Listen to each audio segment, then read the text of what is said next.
Dende a bandeira ata o noso destino, espérannos uns quilómetros cheos de incrible beleza natural e monumental. Cando chegamos ao Pazo da Oca, estamos desbordados por unha imensa satisfacción, alimentada pola súa beleza. Os fermosos e antigos xardíns deste pazo de principios do século XVII fixeron que fose clasificado como o Versalles galego ou o Generalife do Norte.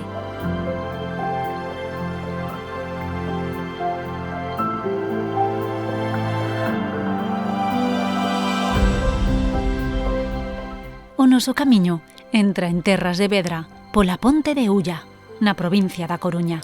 En canto pousamos os pés nesta cidade, podemos ver o ponte de Gundián, datado no ano 1930 e duns 170 metros de altura. Naceu como liña de ferrocarril dende o Pico Sacro ata o Paso de a Cova.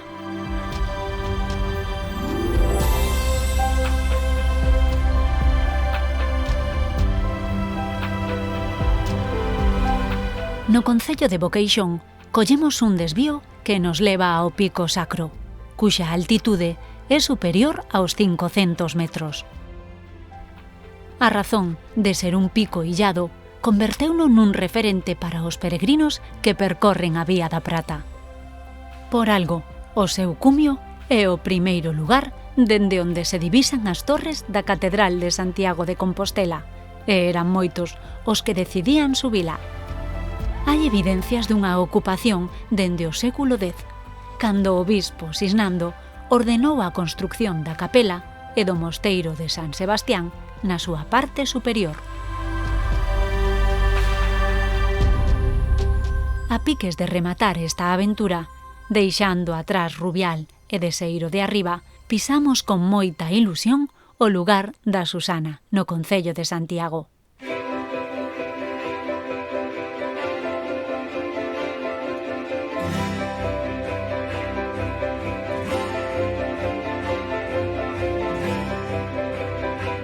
Emocionados, preparámonos para entrar en Compostela polo barrio do Sar, e cruzando a súa ponte, facemos un último esforzo durante a subida pola Rúa do Sar e a Rúa Castrón Douro. Estamos a piques de atravesar a única porta da antiga muralla medieval, a Porta de Mazarelos.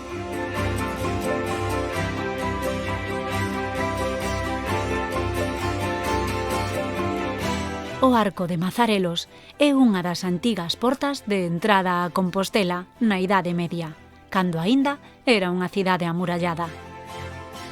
Ten un gran valor histórico porque é a única destas portas que aínda está en pé.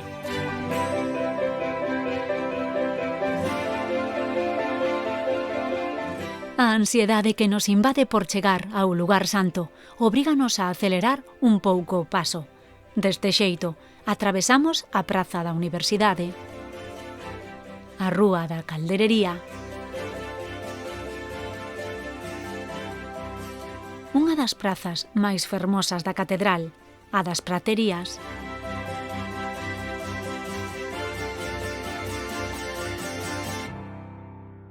e moi preto dela, a impresionante Praza do Obradoiro. Quedamos abrallados pola súa fachada barroca que domina a contorna.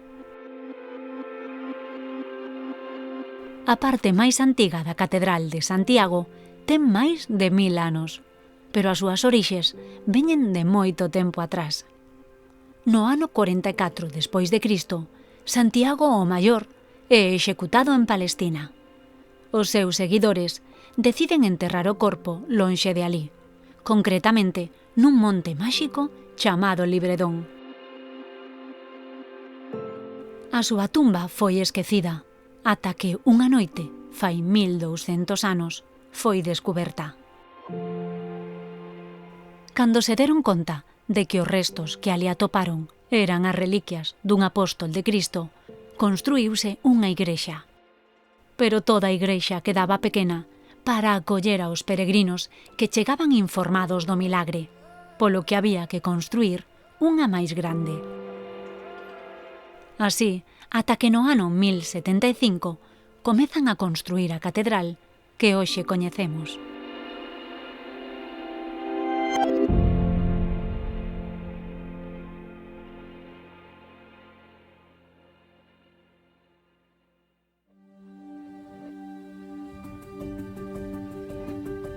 Hola, ¿qué tal? Tenéis aquí el restaurante en la Catedral de Santiago, al lado justo. ¿Vienen muchos peregrinos a vuestro restaurante? Sí, bueno, esto ha sido un centro, por decirlo así, de distintas culturas, porque vienen daneses, holandeses, ingleses, alemanes. O sea, es una cosa que es mucha gente. O sea, que son importantes, ¿no? Los peregrinos para una ciudad como Santiago de No, Compostela.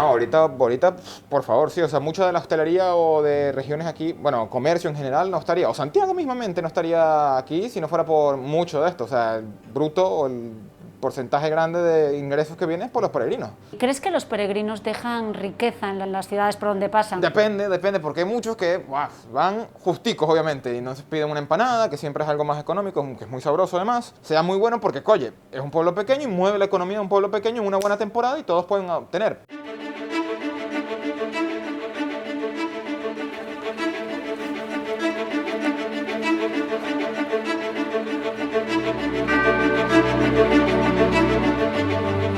¿Qué sentisteis cuando llegasteis aquí a la Catedral de Santiago? ¿Cuál fue vuestra sensación? Fue una situación muy linda. A la primera vez que mira la catedral, piensas que no piensa nada, pero después repiensa todas las situaciones, todos los discursos que haces con todas las personas y parece que es todo en un tiempo muy corto. Y de verdad es que ahora son 10 días y parece que empecé ayer. Pues mira, es como, por un lado, el deber cumplido y por otro lado, esa sensación de ver un monumento con tanta historia y con tantas historias dentro y tan bonito y tan especial que te llena. Y lo primero que te apetece es entrar en la catedral. Antes de ir a sellar ni nada, lo primero que te apetece es decir, bueno, he llegado y ahora sí. Quiero entrar. Eso es, eso es. The very first time I arrived at Santiago, I was like standing in front of the cathedral and like the tears flowing like, oh my God. But the second time, it's not as impressive, wasn't as impressive as the very first time. But still, I don't know how it is this year with COVID, whether there is a pilgrim mass or something, probably a little bit different, so I'm really...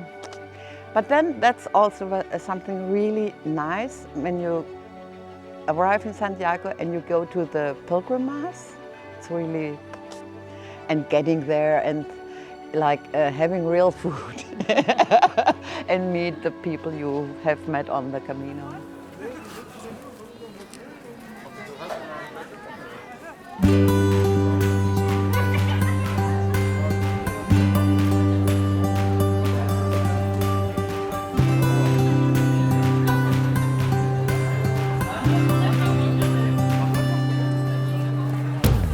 Felices por completar o camiño, pero tristes por chegar ao final desta aventura. Esta é a sensación que sentimos todos os peregrinos ao final da nosa peregrinación.